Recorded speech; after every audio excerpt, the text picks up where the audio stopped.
شاہی امام پنجاب کے فرائیڈے اور شارٹ کلپ بیانات سننے کے لیے شاہی امام پنجاب اسٹار ایچ ڈی کو سبسکرائب کیجیے۔ شاہی امام پنجاب اسٹار ایچ ڈی۔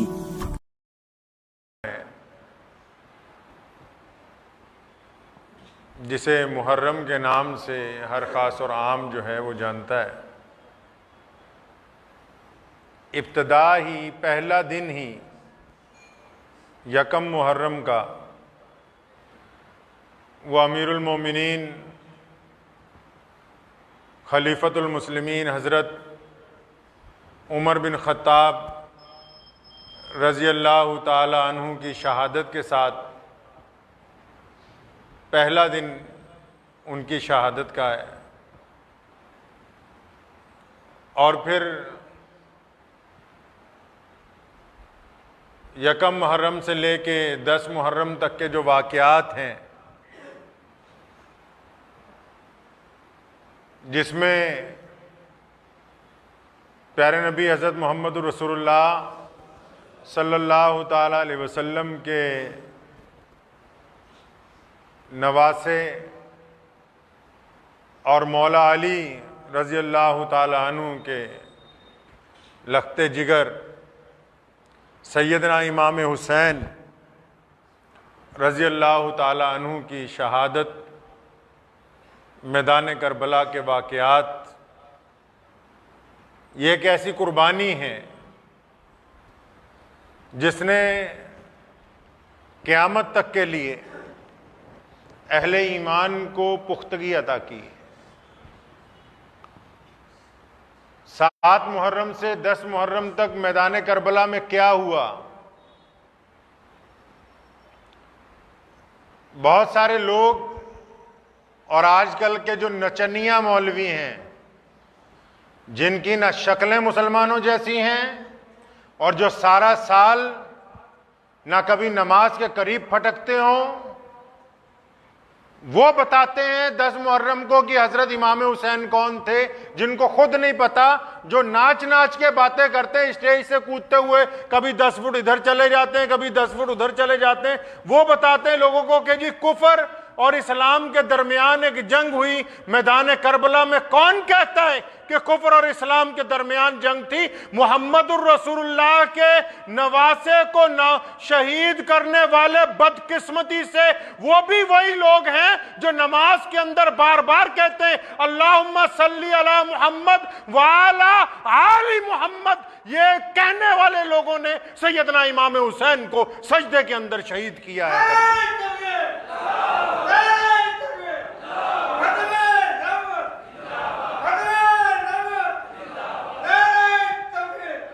لوگ اس بات کو جانتے ہی نہیں ہیں کہ کربلا کے میدان میں ہوا کیا ہے۔ مولا علی کے صاحبزادے نے یزید کے ساتھ کس بات کی جنگ لڑی ہے؟ یہ جو شرابیں پی کے جلوس نکالتے ہیں، ان میں سے کسی ایک کو روک کے پوچھو کہ ذرا تم بتاؤ گے کہ امام حسین کی لڑائی کیا تھی یزید کے ساتھ؟ تو ان کو سر سے لے کے پیر تک یہ بھی نہیں پتا بھی لڑائی تھی کیا، وجہ کیا تھی، کیا بات ہو گئی کہ یزید جو ہے وہ ان کے خون کا پیاسا ہو گیا؟ کیوں اس نے ابن زیاد کو وہاں بھیجا؟ شمر نے تلوار کیوں اٹھائی اس بدبخت نے؟ آخر وجہ کیا ہے؟ بس ایک رسم ہے کہ حلوہ اتارنا ہے، دیگیں اتارنی ہے۔ مسلم بن عقیل جب کربلا سے پہلے پہنچ چکے تھے کوفہ میں، تو ان کے حالات دیکھ کے لوگوں نے امام حسین رضی اللہ تعالیٰ عنہ کو جا کے بتایا مکہ مکرمہ میں کہ حضرت کوفے والوں کے دل تو آپ کے ساتھ ہیں، ان کی تلواریں آپ کے ساتھ نہیں ہیں۔ بزدل لوگ ہیں، منافق ہیں۔ لوگوں کو پتہ ہی نہیں کہ واقعہ کیا ہے، قصہ کیا ہے۔ وہ لوگ دعویٰ کرتے ہیں نعوذ باللہ مولا علی کے وارث ہونے کا، جنہوں نے کبھی فجر میں اٹھ کے اللہ کو راضی ہی نہیں کیا۔ اور سیدنا علی مرتضی رضی اللہ تعالیٰ عنہ مسجد میں قدم رکھتے ہیں، سر سے پیر تک کانپنے لگتے ہیں۔ لوگ پوچھتے ہیں یا امیر المومنین کیا بات ہے؟ آپ تو داماد رسول ہیں، آپ تو حسن و حسین کے والد ہیں، آپ فاطمۃ الزہرا کے خامد ہیں، آپ تو شیر خدا ہیں، اور جس کو عمر بن خطاب نے کہا کہ علی میرے مولا ہیں، اور لوگ پوچھتے ہیں کہ اے مولا علی آپ کیوں کانپتے ہیں؟ فرمایا جب میں مسجد میں آتا ہوں مجھے ڈر لگتا ہے کہ احکم الحاکمین کے دربار میں جا رہا ہوں، کوئی بے ادبی نہ ہو جائے۔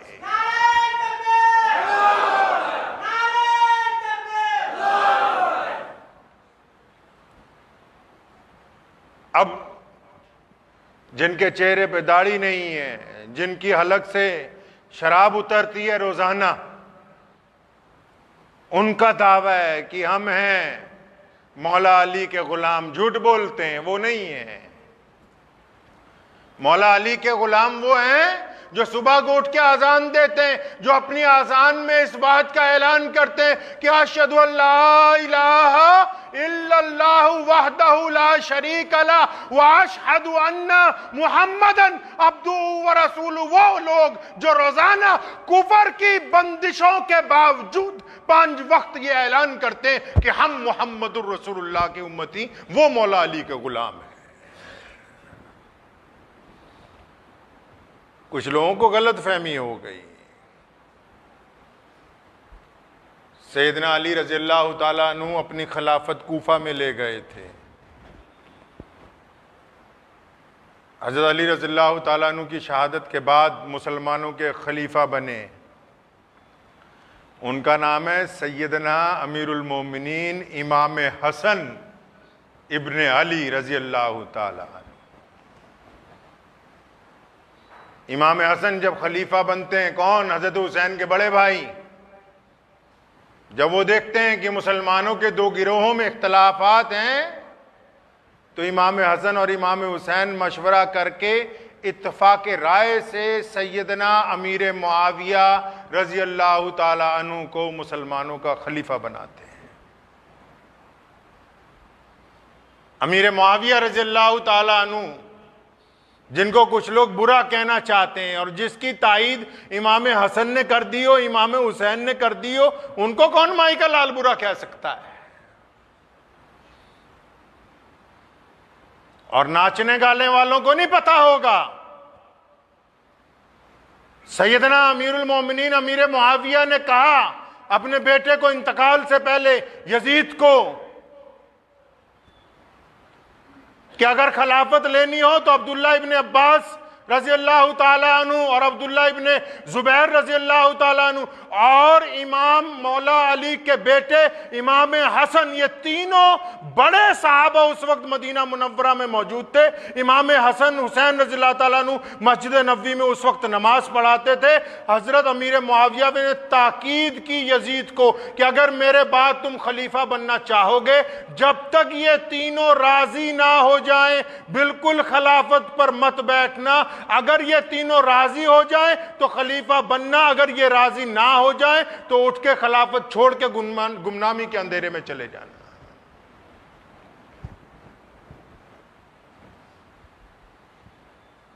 ادھر جب وہ سیدنا امیر معاویہ کا انتقال ہوا تو یزید کو بڑی فکر ہوئی کہ اگر یہ لوگ مجھے بیعت نہیں کریں گے نا تو میرے ہاتھ میں گدی نہیں آئے گی۔ نیت بدل گئی، آل رسول کے لیے دل میں بغض پیدا ہو گیا۔ دولت، حکومت، عہدے بڑی چیز ہیں۔ تاریخ اسلام کا وہ دن یاد ہے ہم کو، سیدنا امیر المومنین عمر بن خطاب کو خط لکھا ابو عبیدہ بن جراح نے، خالد بن ولید نے ملک شام سے، فرمایا امیر المومنین اتنی دولت اکٹھی ہو گئی ہے، یہ جب بادشاہوں کو یہاں سے بھگایا کہ پہاڑ لگ گیا ہے ہیرے جواہرات کا، کیا کرنا ہے حکم فرمائیے۔ امیر المومنین نے کہا تھا کہ میرے صحابہ ان کو ایسا کرو، ان کے تیل ڈال کے آگ لگا دو، اس سونے کو، اس چاندی کو، ان جواہرات کو پھونک ڈالو کہ یہی دولت ہے جس نے فرعون کو مجبور کر دیا تھا خدا بننے کے لیے۔ جب حکومتوں کے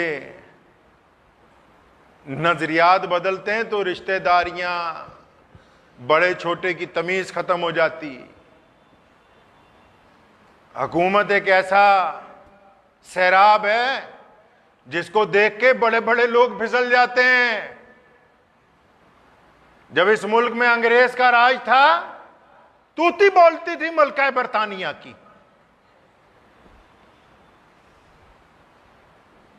ہندوستان کے بڑے بڑے سرمایہ دار انہوں نے تلوے چاٹنے شروع کر دیے اس کے. اور پھر سرمایہ داروں نے نہیں، صرف اس دور کے سرکاری مولویوں نے اپنے گلے میں توق ڈال لیا کہ ہم آج سے حکومت کی طرف سے فتویٰ دیں گے. اور مجھے ہمیشہ اس بات کا فخر رہا کہ انگریز کے بدترین دور میں علماء لدھیانہ کے 1000 فرزندوں میں سے ایک بھی آدمی کبھی انگریز حکومت کا ملازم نہیں بنا، کبھی انگریز کے سامنے ہم نے گھٹنے نہیں ٹیکے.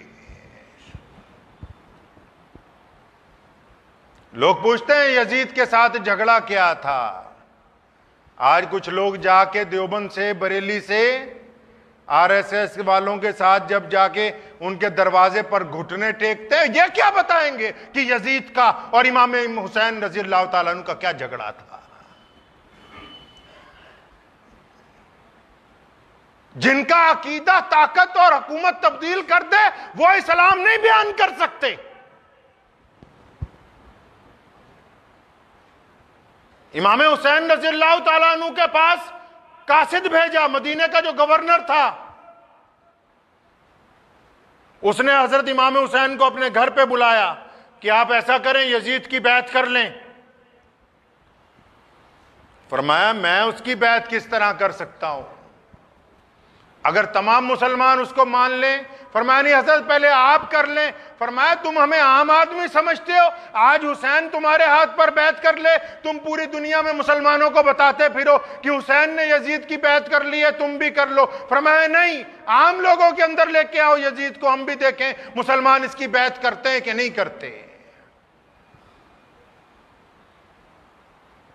ابھی وہ مدینہ کا گورنر بات کر رہا تھا امام حسین رضی اللہ تعالیٰ عنہ سے، تو عبد الملک بن مروان اس کے کان میں کہنے لگا سنو، اگر یہ امام حسین باہر نکل گئے گورنر ہاؤس میں سے تو بڑا مسئلہ ہو جائے گا پھر ہمارے ساتھ. مولا علی کے شیر بیٹے نے اس وقت مدینہ منورہ میں کہا تھا کہ مروان کان میں کیا باتیں کرتا ہے، سامنے آ نا، سامنے آ کے بات کر. کس نے ماں کا دودھ پیا ہے جو علی رضی اللہ تعالیٰ عنہ کے بیٹے کو روک سکے؟ آج مدینہ کا گورنر اور مروان کانپنے لگے. حضرت امام حسین رضی اللہ تعالیٰ عنہ وہاں سے جب اٹھ کے آئے نا، اپنے دوستوں کو بلایا. فرمایا رسول اللہ نے فرمایا تھا کہ ایک وقت آئے گا، ایک مینڈھا ہوگا جس کو مدینہ میں ذبح کیا جائے گا، مدینہ کی گلیوں میں خون بہہ جائے گا. فرمایا میں وہ نہیں بننا چاہتا، میں اپنے نانا کے شہر میں فساد نہیں چاہتا، اپنے نانا کے شہر میں کسی کا قتل نہیں چاہتا. سیدنا امام حسین رضی اللہ تعالیٰ عنہ اپنے خاندان سمیت مدینہ منورہ سے نکلتے ہیں اور مکہ مکرمہ تشریف لے جاتے ہیں. جھگڑا کس بات کا ہے؟ جھگڑا اس بات کا ہے کہ کسی بھی آدمی کو جو دین رسول صلی اللہ علیہ وسلم کا مخالف ہو اس کو غنڈہ گردی کرنے کی اجازت حسین نہیں دے سکتے. کوئی بندہ ہو چاہے وہ تخت پر بیٹھ جائے حکومت کے، فرمایا ہم کیسے اس کو اجازت دے دے کہ وہ مسلمانوں کے ساتھ کھلواڑ کرتا پھرے، غنڈہ گردی کرتا پھرے. پوری دنیا اگر اس سے ڈر کر بیعت کر سکتی ہے لیکن مولا علی کا بیٹا اس سے خوفزدہ ہو کر کبھی اس سے بیعت نہیں کر سکتا ہے. لوگوں نے روکا تھا سیدنا حسین کو مکہ مکرمہ سے جب کوفے کے لیے جانے لگے کہ آپ رسول اللہ کے لگتے جگر ہیں، مت جائیے، وہ آپ پر لشکر کشی کرے گا. آپ کی بہن نے کہا، سیدہ زینب نے، کہ بھائی ایک دفعہ پھر غور کر لیں. فرمایا میری پیاری بہنہ رسول اللہ صلی اللہ علیہ وسلم میرے نانا ابو خواب میں آئے تھے, انہوں نے کہا کہ حسین کسی قیمت کے اوپر دشمن کے آگے سر نہیں جھکانا. اگر آج یہ روایت قائم ہو گئی کہ طاقتور اداروں کے لوگ حکومت کے سامنے سجدے کرنے لگیں گے, پھر قیامت تک کوئی نہیں اٹھے گا غریبوں کی مدد کے لیے, پھر کوئی نہیں اٹھے گا قربانی دینے کے لیے. حق اور انصاف کی آواز پھر دب جائے گی.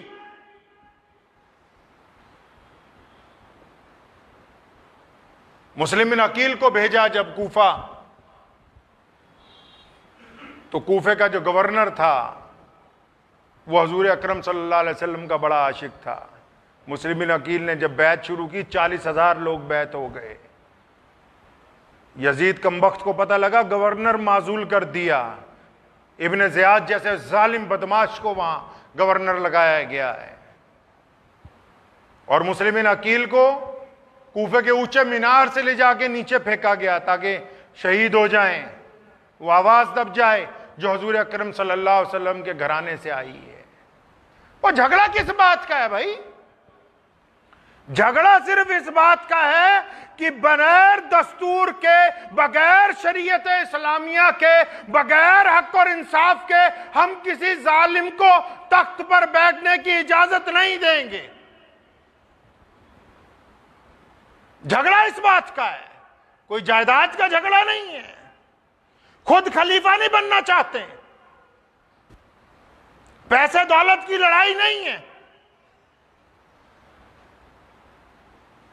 آج جو لوگ سیدنا امام حسین رضی اللہ تعالیٰ عنہ کا قصہ بیان کرتے ہیں, وہ مسلمانوں کو اس طرح بیان کرتے ہیں رو رو کے وہ یہ ثابت کرنا چاہتے ہیں کہ سیدنا امام حسین نے تو بڑی مظلومیت میں اپنی شہادت دی, بہت برا حال تھا کربلا کے میدان میں. یہ کیوں نہیں بتاتے کہ وہ 60 سال سے زائد عمر کے امام حسین جب اپنے رسول کریم صلی اللہ علیہ وسلم کا صافہ اپنے سر پہ باندھ کے وہ گھوڑے پہ بیٹھ کے جب نکلتا ہے, ابن زیاد کی فوجوں کو مارتا ہے, تو ایک بدبخت آگے نہیں آتا. امام حسین ایک ایک دفعہ جاتے ہیں, سینکڑوں بدبختوں کو جہنم رسید کرتے ہیں, اور واپس آ کے سیدہ زینب کو کہتے ہیں کہ بہنہ دیکھ تو صحیح ان بزدلوں کو, ان میں سے کسی میں دم نہیں ہے کہ وہ ابن علی کے سامنے آ سکے.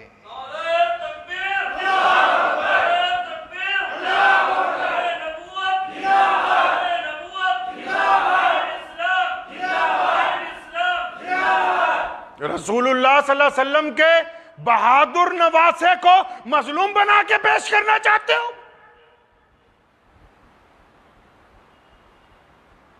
میدان کربلا کے ہمت اور جرات کے ان واقعات کو جو امت کو یہ درس دیتے کہ آؤ کیسے بھی حالات کیوں نہ ہو, ہم بدترین حالات میں بھی دشمن کا مقابلہ کرنا جانتے ہیں. تم ان حالات کو مظلومیت میں ڈھال کے صرف 500 کے نوٹ اپنے سر پہ نچھاور کرنے کے لیے یہ ثابت کرنا چاہتے ہو کہ ہم مظلوم تھے, مظلوم نہیں تھے. آؤ ذرا میدان کربلا میں جا کے دشمن کو پوچھو کہ آج بھی کربلا کے میدان میں ابن حسین رضی اللہ تعالیٰ عنہ کے بچوں کے ہاتھوں جو لوگ مارے گئے, ان کی قبروں پر بدترین عذاب آج بھی جاری ہے. حضرت حسین رضی اللہ تعالیٰ عنہ جب روانہ ہے کوفے کی طرف, تو رستے میں میدان کربلا جب آ گیا تو حر بن زیاد اپنے لشکر کے ساتھ راستہ روکتا ہے, ادب کے ساتھ کہتا ہے کہ رسول کریم صلی اللہ علیہ وسلم کے نواسے آپ واپس چلے جائیں, خلیفہ آپ سے ناراض ہے, یا بیعت کر لیں یا جنگ کے لیے تیار رہیں. یہ بدترین داستان سنائی ہے ان لوگوں کو جو کہتے ہیں کفر اور اسلام کے درمیان جنگ تھی. حر بن زیاد اور اس کے لشکر نے 3 نمازیں سیدنا امام حسین رضی اللہ تعالیٰ عنہ کی امامت میں میدان کربلا میں ادا کی ہیں. 3 نمازیں.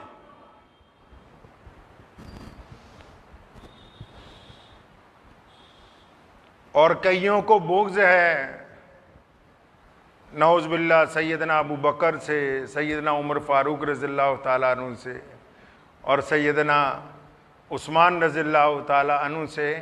وہ یہ بتانا بھول جاتے ہیں کہ سیدنا امام حسین کے 4 بھائی ساتھ میں تھے. کون؟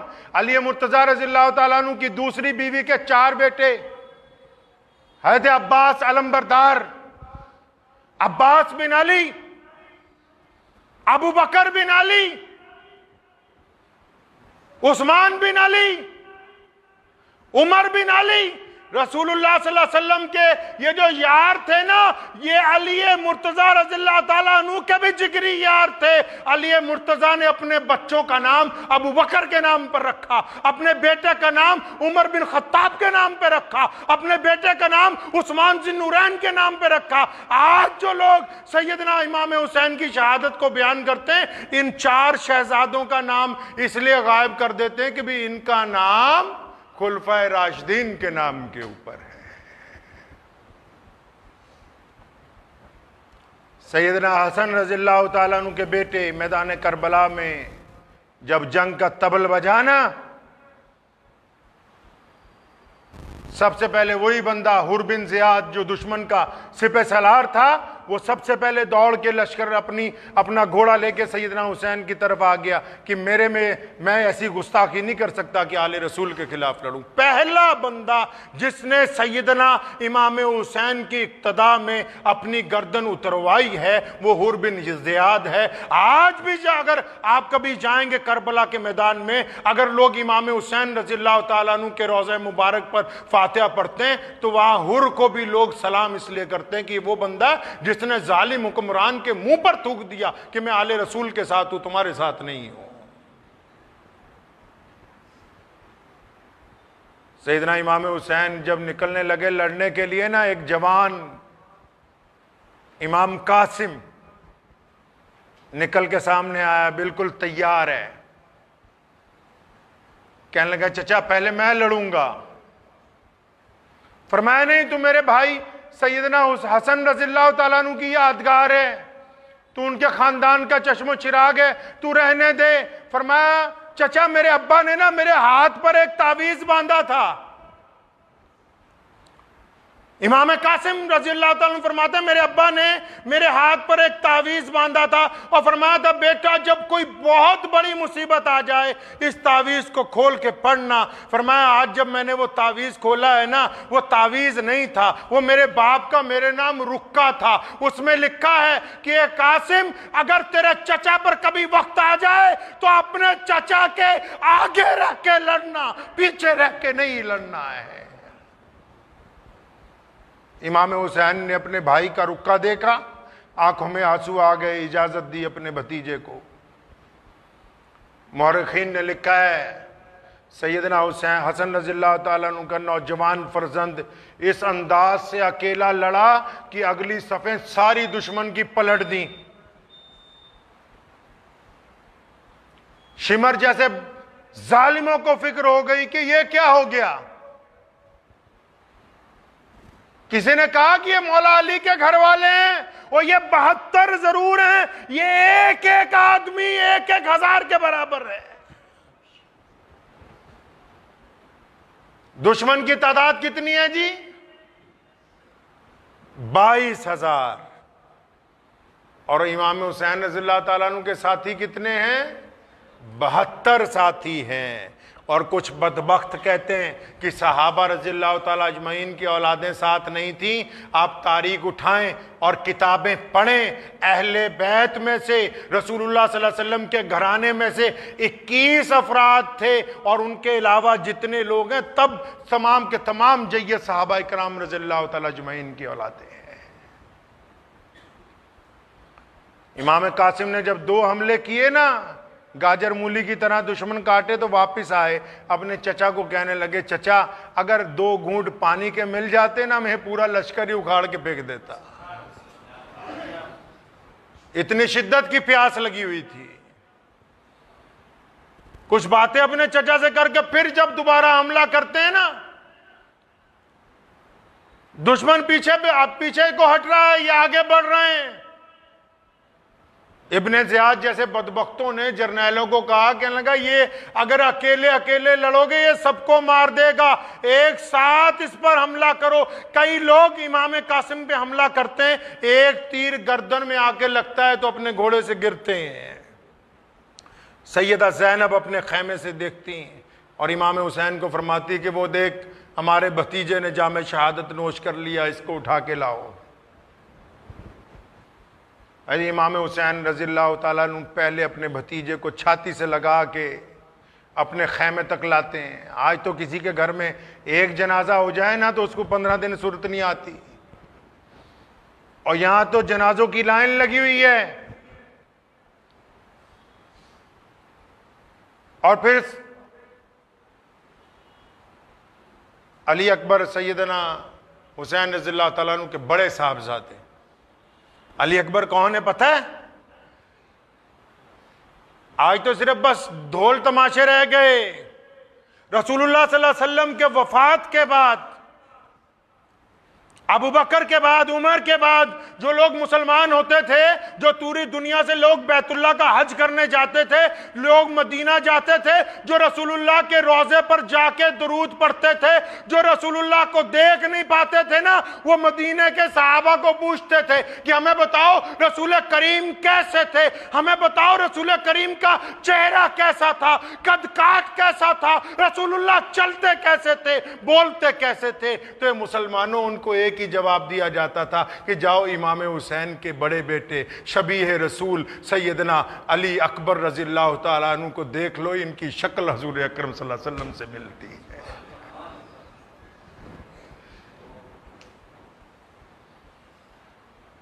وہ جب نکلے دشمن کی دانت کھٹے کر دیے جب اس نوجوان نے،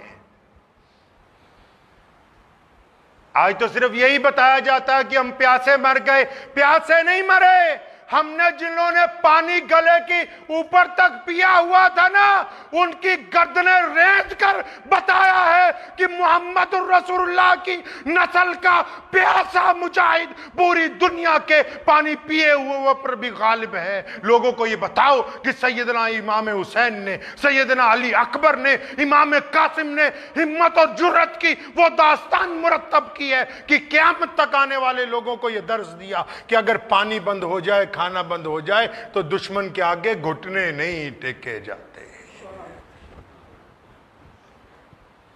علی اکبر کون؟ علی اکبر جن کو دیکھ کے لوگوں کو رسول اللہ یاد آ جاتے ہیں۔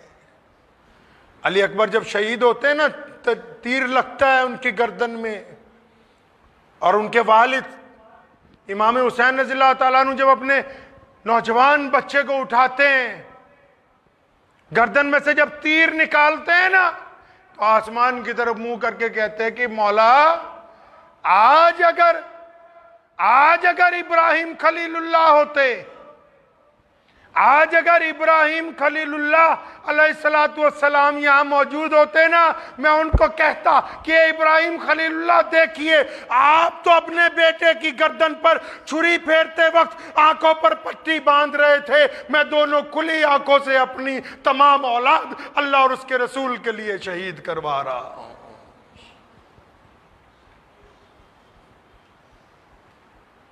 سیدنا امام حسین رضی اللہ تعالی عنہ کی ذات گرامی ہے۔ لوگوں نے آ کے پھر کہا ہے کہ صلح کی گنجائش ہے، صلح کی گنجائش ہے، آپ ایسا کریں، مان جائیں گورنر کی بات، یہ جا کے ابھی خلیفہ سے بات کر لے گا۔ فرمایا بس ایک ہی شرط ہے کہ ہم اپنے نانا کے دین کے اوپر کسی اور کی شریعت کو نافذ نہیں ہونے دیں گے۔ فرمایا کان کھول کے سن لو، یہ 22,000 کی بجائے 22 لاکھ فوج بھی اگر بھیج دی جائے تو محمد الرسول اللہ صلی اللہ علیہ وسلم کے دین کو دنیا کی کوئی طاقت تبدیل نہیں کر سکتی ہے۔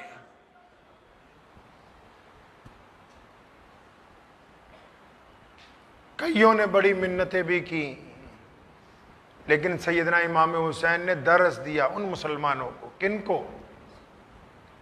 جو رسول اللہ کے عاشق ہیں، جو سیدنا علی کو اپنا مولا مانتے ہیں، ان کو یہ درس دیا۔ ہمارے ہاں تو معاملہ الٹا ہے، جن کا دعویٰ ہے اصحاب اہل بیت کے ساتھ عشق و محبت کا، وہی سب سے پہلے جا کے اہل اسلام کی جو مخالف جماعتیں ہیں ان کی گود میں بیٹھتے ہیں اور پھر کہتے ہیں کہ ہم تو کربلا والے ہیں، ہم تو امام حسین والے ہیں۔ سیدنا امام حسین کا جھگڑا کچھ نہیں ہے۔ لوگوں کو بتایا جاتا ہے کہ فلاں جھگڑا فلاں فلون، کوئی جھگڑا نہیں، دو ٹوک صاف کہ یزید نے زبردستی خلافت پر قبضہ کیا ہے، کہ یہ ظالم ہے، یہ مسلمانوں کے حق میں ظالم ہے، یہ انسانوں کے حق میں ظالم ہے، یہ گنڈا گردی کرنا چاہتا ہے خلافت پہ بیٹھ کر۔ ورنہ ان کو کیا تکلیف تھی؟ مدینہ منورہ میں کون تھا؟ سیدنا امام حسین جب گلیوں میں چلتے تھے، لوگ باادب دونوں طرف کھڑے ہوتے تھے کہ نواسہ رسول جا رہے ہیں۔ ان کو کس بات کی کمی تھی؟ حضور اکرم صلی اللہ علیہ وسلم کے بعد جب حضرت علی رضی اللہ تعالیٰ عنہ خلیفہ بنے، ان کے بعد اگر مسجد نبوی میں کوئی نماز پڑھاتا تھا، امام حسین رضی اللہ تعالیٰ عنہ خود مصلی پر کھڑے ہوتے تھے، کوئی اور نہیں۔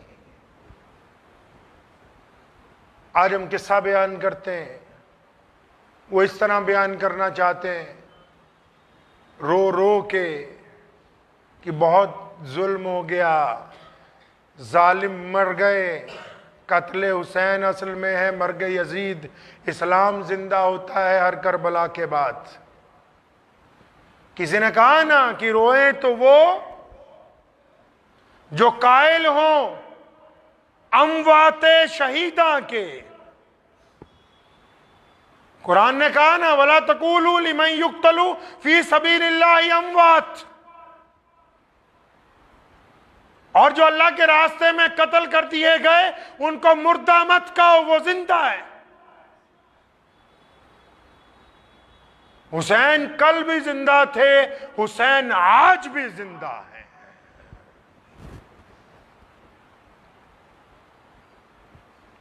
بات تو یہ ہے کہ آج کتنے لوگ ہیں جو سیدنا امام حسین رضی اللہ تعالیٰ عنہ کے عقیدے پر چلنے والے ہوں۔ ذرا سی کوئی حکومت کیا پلٹی، لوگ اپنا عقیدہ بدل دیتے ہیں، لوگ وفاداریاں بدل دیتے ہیں، اور ایسے جو گرگٹ ہوتے ہیں نا، ان کا دین میں، دنیا میں، معاشرے میں کوئی مقام نہیں ہوتا ہے۔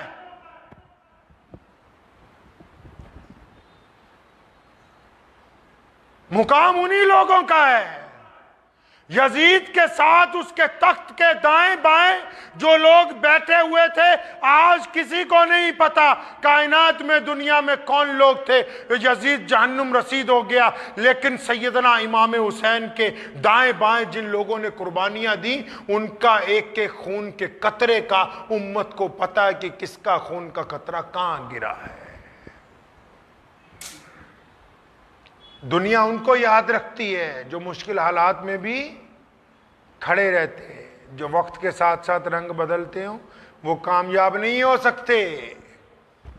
ہندوستان کی جنگ آزادی میں جب یہاں انگریز قابض تھا، سیدنا حسین احمد مدنی رحمت اللہ علیہ، ان کو مالٹا میں قید کر دیا لے جا کے انگریز نے، اور سامنے ایک کاغذ رکھا ہوتا تھا کہ حسین احمد اس پر دستخط کرو کہ خلافت عثمانیہ کے خلاف انگریز کی لڑائی جائز ہے، اس پر دستخط کرو کہ مسلمان انگریز کی فوج میں بھرتی ہو کے عثمانی خلافت کے خلاف لڑ سکتے ہیں۔ حسین احمد نے اور حضرت مفتی محمود الحسن نے تا زندگی اپنی پیٹھ پر درے کھا لیے، لیکن انگریز کی بات کبھی نہیں مانی۔ آج ان کی اولاد جب جا کے RSS والوں کے سامنے گھٹنے ٹیکتی ہے تو وہ حسین احمد مدنی والی بات نہیں ہے۔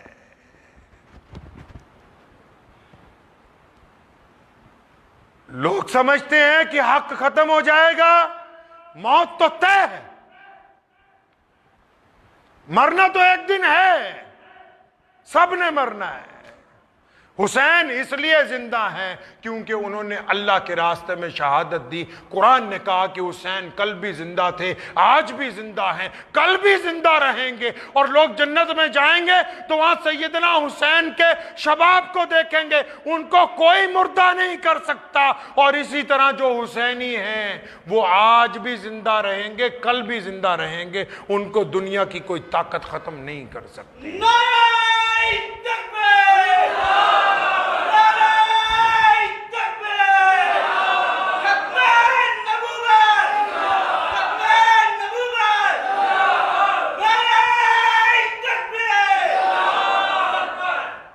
مختصر کہنا یہ کہ جمعے کا وقت ہو گیا ہے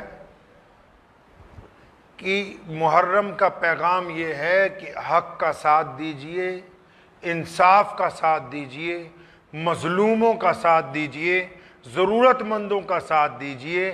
صرف دوسرے کی طاقت کو دیکھ کر، دوسرے کی شہرت کو دیکھ کر یہ نہ طے کر لیا جائے کہ یہ عزت والا ہے۔ عزت تو اللہ دینے والا ہے، وہی ذلت دینے والا ہے، دنیا والے کسی کو عزت اور ذلت نہیں دے سکتے ہیں۔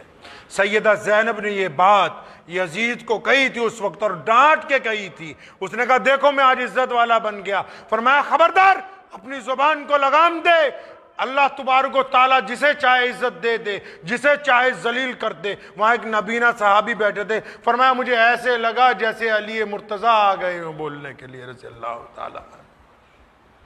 تو کسی نے کہا کہ علی تو نہیں آئے، ان کی بیٹی ہے۔ تو فرمایا وہی جاہو جلال ہے، اللہ تبارک و تعالیٰ نے جو ان کی بلندیاں لکھی وہ کسی اور کی قسمت میں آنے والی نہیں ہے۔ اس لیے میری آپ سے گزارش ہے، 10 محرم کا دن آئے گا، سیدنا امام حسین کو یاد کریں گے تو سیدنا امام حسین پر درود و سلام بھیجیے، رسول اللہ صلی اللہ علیہ وسلم پر درود و سلام بھیجیے، اور ان لوگوں کی مدد کیجیے جو غریب ہیں، جو مستحق ہیں، اور ان لوگوں کو روکیے جو ظلم کرتے ہیں۔ اور صرف دیگیں بانٹنے سے کچھ نہیں ہوگا، دیگیں بانٹنے والے ساتھ نہیں چلتے۔ جو حسینی ہیں شراب اس کے حلق سے اتر نہیں سکتی، نعوذ باللہ۔ اور جو حسینی ہے وہ مسجد میں 5 وقتہ سجدہ کرتا ہے، اس کے چہرے پر رسول اللہ کی سنت ہوتی ہے۔ اس لیے یاد رکھیں اگر حسینی بننا ہے تو سیدنا امام حسین کے طریقے پر چلنا ہوگا۔ کریں گے نہیں کوشش انشاءاللہ؟